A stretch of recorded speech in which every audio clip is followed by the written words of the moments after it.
Ukitaka kutajirika kwa kilimo, acha vitabu vya kilimo. Najua umechoka na vitabu vya kilimo ambavyo havijawahi kumtajirisha mtu yeyote. Hebu tubadili mawazo kuhusu mafanikio ya kilimo. Usijifunze jinsi ya kuuza mboga, jifunze jinsi ya kuuza biashara.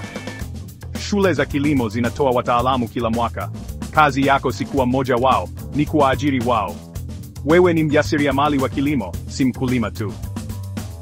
Usijali kuhusu pH ya udongo ikiwa huna ufahamu wowote kuhusu ROI yako. Faida ya uwekezaji. Faida huja kwanza, ujuzi wa kilimo huja pili. Zingatia kujenga mifumo, si tu kufanya shughuli za kilimo. Huu ndio tofauti kubwa. Mkulima huuza mazao, mjasiriamali wa kilimo huuza mfumo. Kwa hiyo, ni vitabu gani unapaswa kusoma?